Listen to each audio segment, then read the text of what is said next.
Sa muling pagbubukas ng sesyon sa Senado ngayong araw, nagdulot ng tensyon ng pagkakablock ni Pangulong Rodrigo Duterte sa pagbabalik ni Senator Jinggoy Estrada sa pwesto matapos ang mahabang panahon ng pagkakasuspend.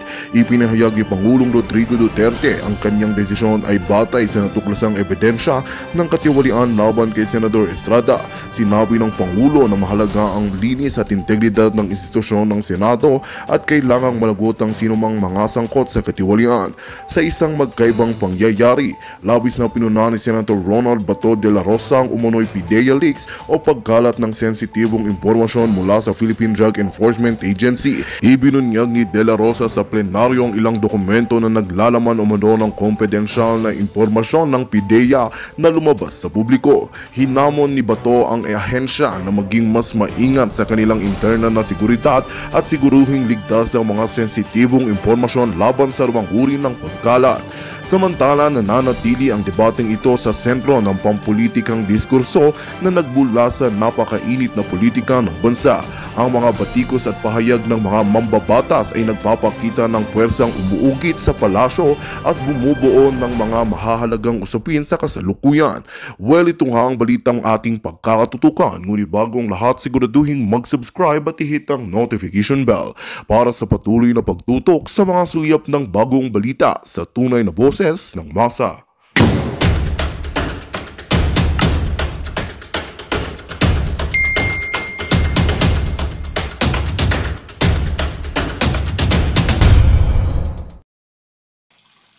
Gusto kong magbigay ng reaksyon sa mga pahayag ni dating Pangulong Rodrigo Roa Duterte tungkol sa ongoing Senate hearing sa PIDEA leaks.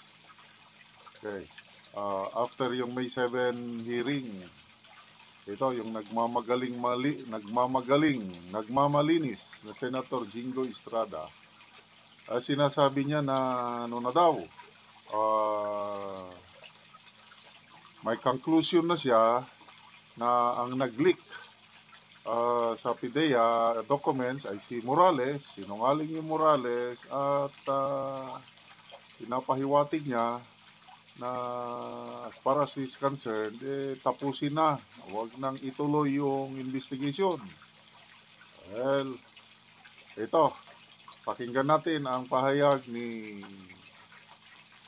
dating Pangulong Duterte na parang sampal kay Jinggoy. Si Bato, ipangako ko sa iyo, ilalabas niya yan totoo kung ano man yung pusang pinahayag. Magtiwala kayo kay Bato. Ito yung masasabi niyo sa takbo ng investigasyon ngayon sa Senado patungkol sa PIDEA leaks? Well, ito si Bato,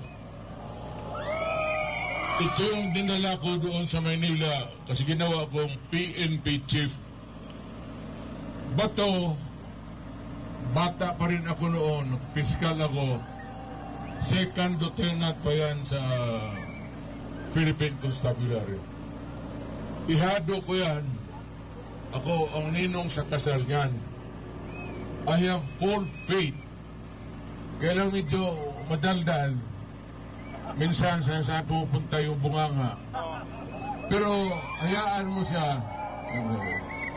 Si Bato, ipangako ko sa iyo, ilalabas niya yan totoo kung ano man yung pusang pinahayag. Magtiwala kayo kay Bato. PMA yan, mahusay na opisyal at straightforward sa buhay niya. Sa pinakamahabang panahon, he worked for me. He is good and he will be a leader of our country. He will learn to be a protector of the people's interest. Okay, so take note yung word, ilalabas ni Bato ang katotohanan. Ibig sabihin yan, ang investigasyong ito ay malayo pa ang papupuntahan. Hindi titigil si Senator Bato Ah, pagpasensyahan na lang daw natin si Senator Bate kasi kung minsan madaldal. Yung bunganga niya kung saan-saan napupunta. But then, yung sincerity, yung kanyang puso to uncover the truth, to serve the Filipino people is nandun. And I totally agree. Ganyan, kanya-kanyang style lang talaga. Okay, so, ang nag-leak sa documents, according to Senator Jinggoy si Morales, huwag po tayong maniwala doon. Kalokohan yun. Bakit? Bakit ililik? Kung ako si Morales, dami ko mga kaso na kinakaharap, bakit ko pahirapan ang sarili ko na ilik yung mga documents na yun? Eh wala na eh. Tanggal na ako sa PIDEA.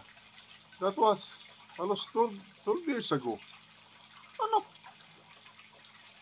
Nonsense talaga itong isip ni Senator Jinggoy. Klaro ang kanyang pagka-bias. Yung sinasabi niya na walang credibility si Morales dahil ang daming kaso. Oh, come on. Yes.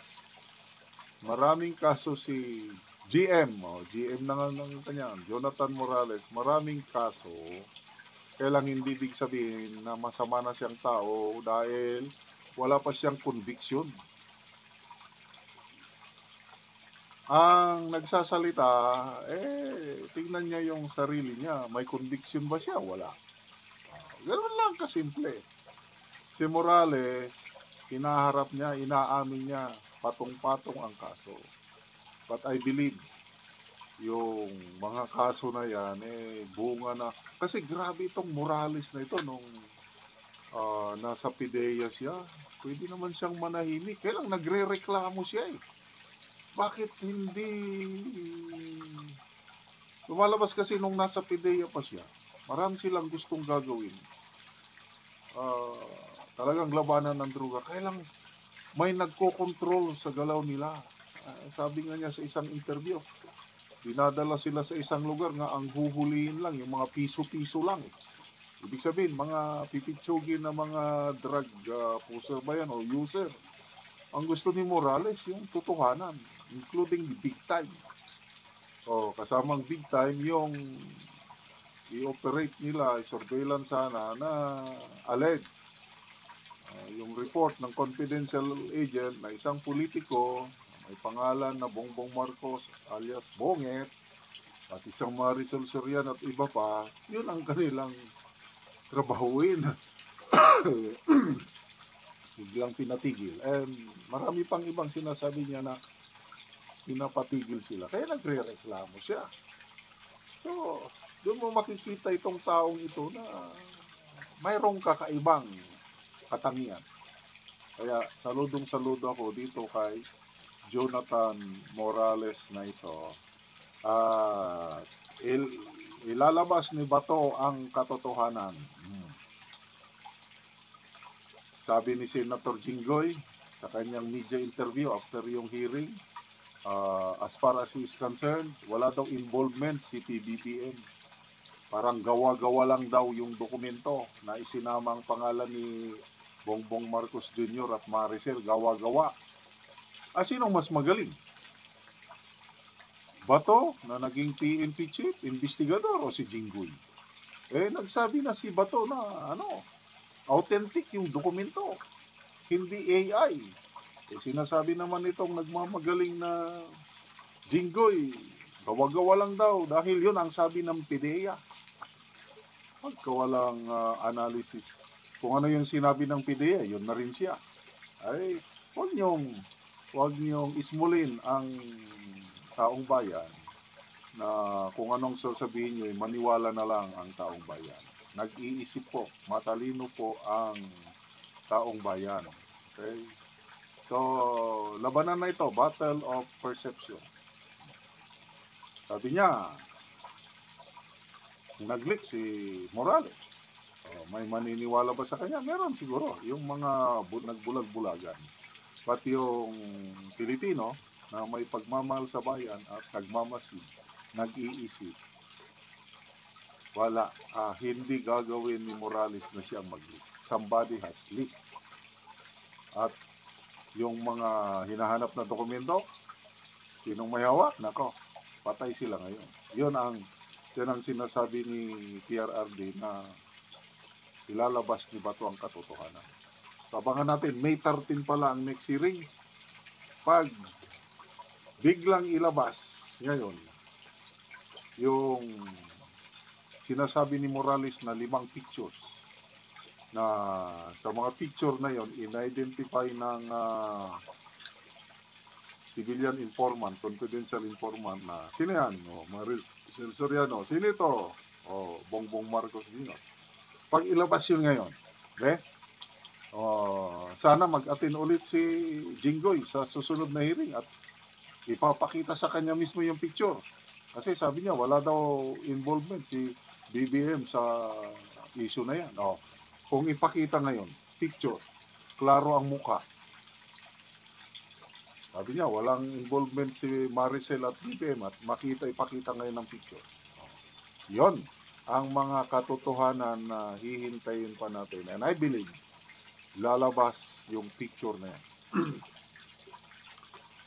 Yung may hinala na ako kung sinong nakahawak ng mga yan. Kung sino yung nagpadala kay Maharlika, yung 2 dokumento, yung Authority to Operate and Pre-Operation Report. Kung sino yung may hawak noon, siya rin ang may hawak na mga litrato. Pati yung sworn statement sworn statement ng confidential informant, hawak na lahat yan. Kung sino, hindi ko sasabihin kasi aking lang ito, analysis ko lang.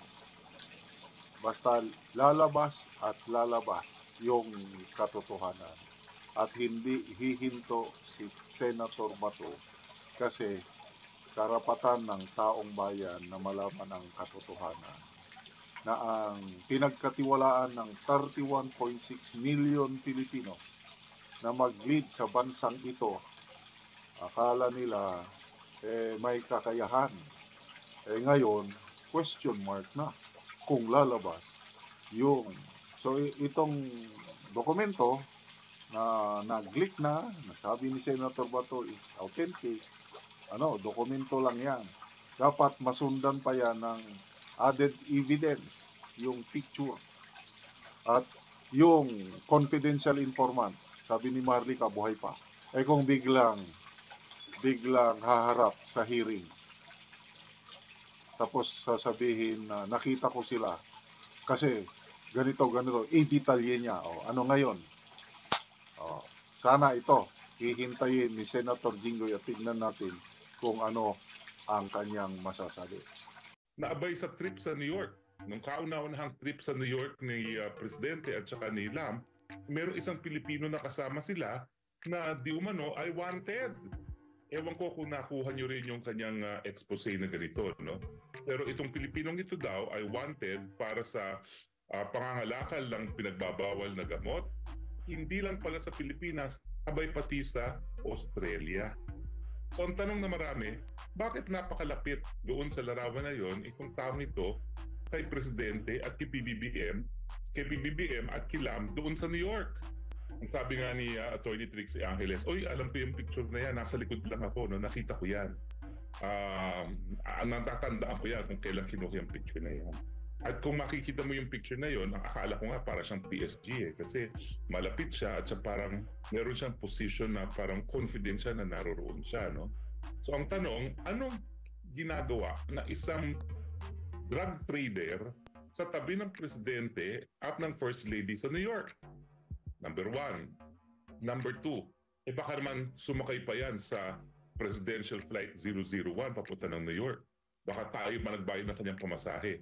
Sino siya? Anong relasyon niya sa Presidente at kay First Lady? At tayo pa ba ang nagbayad ng kanyang pamasahe at ng hotel? Samantalang siya pala ay may mga kasong hinaharap para sa pangangalakal ng droga hindi lang sa Pilipinas, kundi pati na sa Australia pa. So talaga ngayon po mga partners, no, ang inaantay natin ay ang kasagutan ng presidente. Minsan lang siya nagsalita tungkol dito sa pratang na siya ay nagpupulburon. No? At ang sabi niya, I will not dignify that with an answer. Pero alam nyo, bagamat hindi naman ito hukuman, ito'y court of public opinion, anong epekto? Ano yung importansya ng dokumento ni Maharlika? Well, unang-una, kinocorroborate yung sinabi ni Presidente Rodrigo Roa Duterte na meron nga siyang nakitang ebidensya galing sa PIDEA na gumagamit ng pinagbabawal na droga ang ating Presidente. So, ang kulang na lang, pakita itong dokumentong ito kay Presidente Duterte at ikumpirma ni Presidente Duterte kung ito nga yung dokumento na pinakita sa kanya ng PIDEA. Pangalawa, kung meron kasing usok may apoy, di ba? Sinasabi nila, when there's smoke, there's fire. So ngayon, may mga decision kasi si Presidente na hindi ko maintindihan. For instance, itong pagpapalakadkad, yung pagkakaladkad sa atin sa giyera sa China, na since sa mulat-mula sa panahon ng 1400, napakatindi naman ang ating pagkakaibigan. Bakit nagkakaroon ng ganitong hindi maintindihan na desisyon? Nasa tamang isipan ba ang ating Presidente? At ngayong may mga paratang na gumagamit siya ng pinagbabawal na gamot, baka naman tayo makaladkad sa gera habang nasa impluensya ng pinagbabawal na gamot ng Presidente. Hindi ko sinasabi na yan nga po ang katotohanan. Pero nakasaad sa saligang batas na meron tayong karapatan sa impormasyon sa mga bagay-bagay na makaka-apekto sa ating pang-araw-araw na buhay. At siyempre, yung desisyon ng Presidente na wala sa tamang isipan na po pwedeng magresulta sa giyera at pagkamatay ng napakaraming Pilipino, yan po ay isang bagay na nakaka-apekto sa ating pang-araw-araw na buhay. So I think the President has to come clean. Hindi po pwedeng ilihis ang issue kahit anong gawin niya na problema ang West Philippine Sea, yung gutom pa rin ng tao ang mararamdaman at ang malalaman talaga nila ang tunay na problema ng taong bayan, yung kahirapan, yung pagtaas ng presyo ng bilihin, yung kakulungan ng trabaho at yung mababang mga sweldo. No? At in the end, wag naman sana na para makalimutan lang ang tunay na mga issue at kasama na nga yan, yung issue ng pulburon, kakalad ka rin niya tayo lahat sa aberya. Attorney, isa din po sa mga napansin, balikan lang natin yung dokumento na inilabas ni Maharlika, yung walang control number. Gaano ba kalaga na may control number yung isang dokumento para malaman na yan ay original o lehitimo? Well, alam niyo po, pati sa hukuman, wala namang mga control number. Ang meron lang siguro case number. Kung search warrant number, no? So, hindi ko maintindihan kung ano yung importansya ng control number kasi nga sa rules of court, kapag dokumento pinag-uusapan, kinakailangan ipresenta lang ang original at ipresenta yung tao na pumirma para i-identify niya na pirma ko nga yan. So yun lang po kinakailangan sa paper documents. No? So ang sa akin naman is napaka-defensive naman PIDEA. Unang-una, sila ba yung mga nakaposisyon sa PIDEA nung panahon? Di umano itong dokumentong ito ay ginawa. 2012 kung hindi ako nagkakamali itong dokumentong ito. No? So ang dapat mga nagsasalita, yung mga nakaposisyon sa PIDEA noong 2012. Napakatagal na panahon na rin yan. No? Mahigit 10 taon na yan, 12 taon nang nakakalipas. No? At hindi natin alam, baka namang wala namang kamuwang-muwang yung mga PIDEA na nagsasalita ngayon. No? Kung ikukumpira mo doon sa mga PIDEA na naroon talaga sa katungkulan nila noong 2012. Pero alam nyo, pagtutugma ito sa sinabi ni dating Presidente Rodrigo Roa Duterte. Oh. Ang sabi niya, nung siya ay mayor, 2012, mayor naman si Presidente, pinakitaan siya ng ebidensya, ibig sabihin, dokumento ito, na nagpapakita na yun nga po, na gumagamit ng pinagbabawal na droga. Ito naman po, ay talagang kumbaga operation para hulihin on the act, naudlot nga lang. Bagamat tinago ni Maharlika yung pirma ng tao, tama lang yun ha.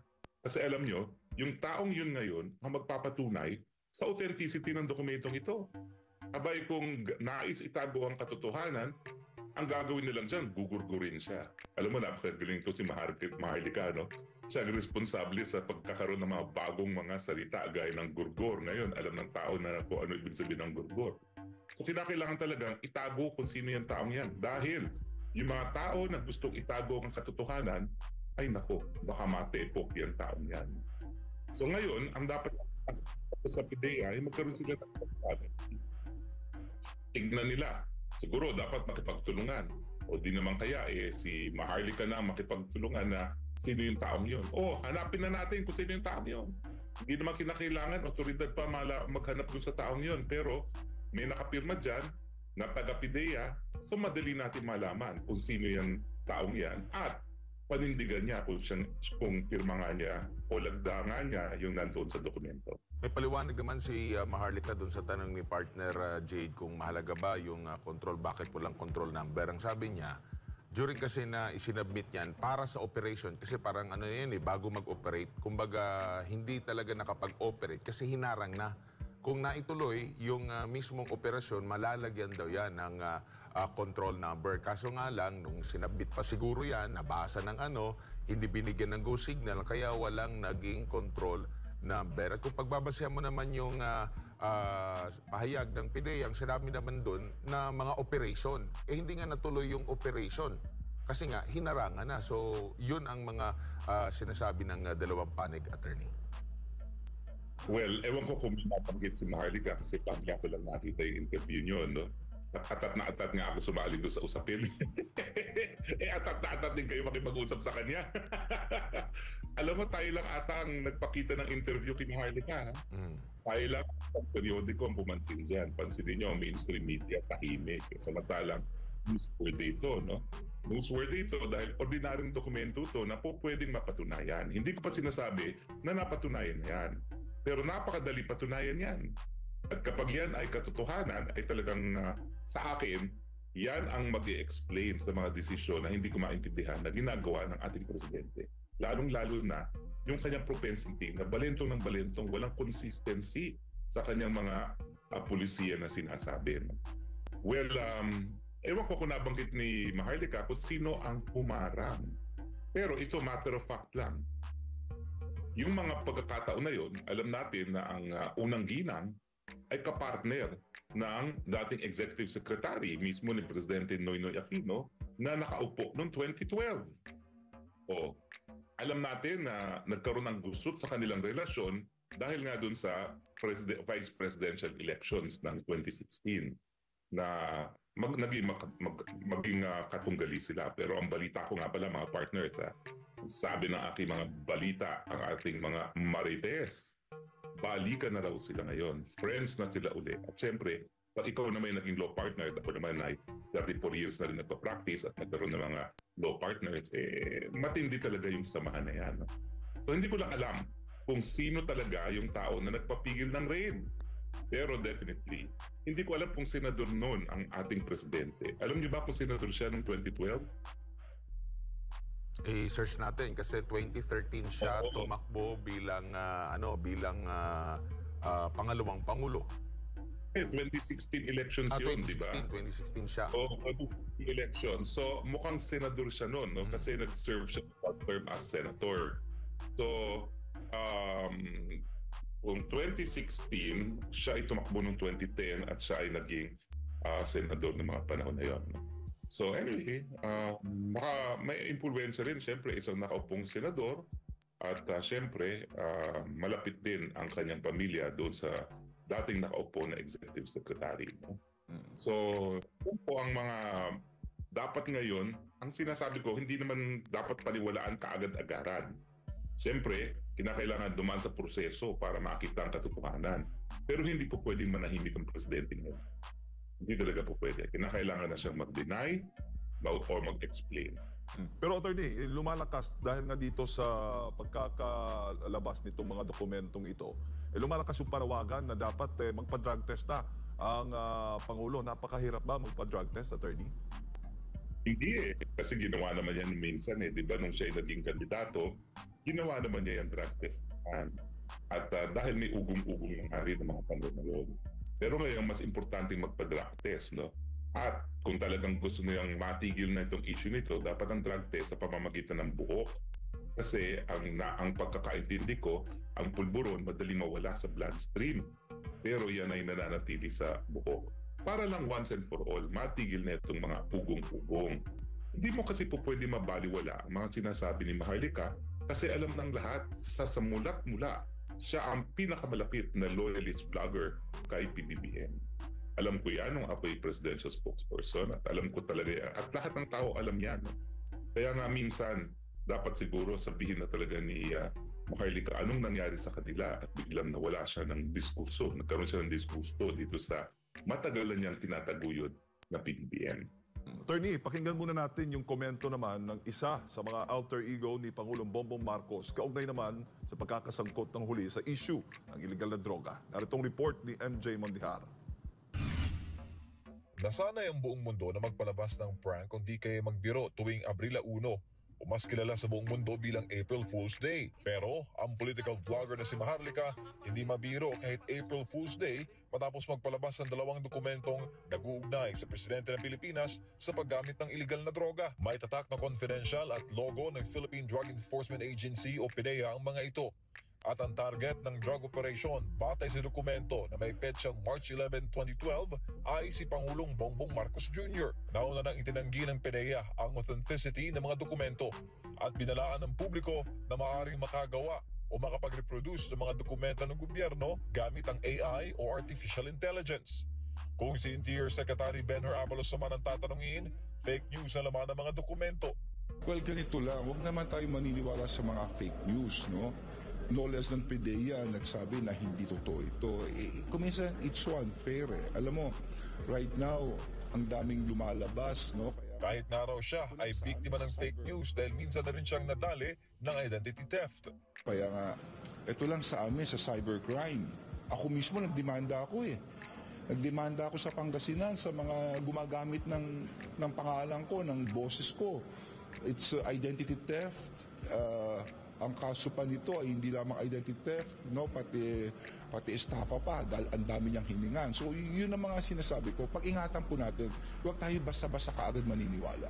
Samantala, may payo naman ang dating Press Secretary na Marcos Jr. sa mga Pilipino sa drug issue na nauugnay na naman sa punong ehekutibo. Lalo pat karapatan ng taong bayan na malaman ang estado ng kalusugan ng isang presidente at kung may kakayanan pa ba itong pamunuan ang bansa. Para sa akin to, the next step is to inquire into the state of health of the president. Kasi if we are going to allege a crime and the crime is being committed now, that will require evidence. The evidence that Madam Maharlika is holding is evidence of previous drug use or a previous investigation on an inquiry into drug use. Para sa Diyos sa Pilipinas kung mahal, MJ Mondihar, SMNI News. Yan, attorney, masasabi mo doon sa komento ng DILG Secretary? Tama si DILG Secretary, wag dapat talagang paniwalaan ang lahat ng napapanood natin at naririnig. Pero dapat maintindihan din ni Secretary Benhur Abalos kasi no less than a former president na may access sa intelligence ang nagsabi na pinakitaan siya ng PDEA ng ebidensya. So, kung ikaw ay nag-iisip kung dapat paniwalaan o hindi, papasok sa isip mo, baka ito yung nakita nga ni Presidente. Diba? Una-una yan. Pangalawa nga, bakit yung denial parang mali eh? Yung denial, ginagamit na wala sa computer system. Wala naman tayong pinag-uusapan na electronic document na kinakailangan nakapasok sa isang computer system. Simple lang yan, papel. At ang papel, madaling ang mapatunayan sa pamamagitan ng original at saka yung tao na meron lagda doon. No? So, at pangatlo, ang lakas na kasi ng ugong-ugong. So, sabihin natin fake news yan, napakalakas ng ugong-ugong kasi syempre lahat tayo naaabala nga doon sa estado ng pag-iisip ng presidente. Lalo na ngayon na parang nasa abirya na ang buong Pilipinas at may posibilidad na mamamatay ang ating mga kababayan sa isang giyera na hindi natin maintindihan kung anong pinagsimulan. So importante talaga na gaya ng sinabi ni dating Secretary Trixie Angeles na isiwalat kung ano yung estado ng kalusugan at kasama na rin dyan yung mental health ng ating presidente. No? So tama po yan. Lahat po tayo nagiging biktima ng fake news. Ako nga, kahapon lang nagiging biktima ako ng fake news.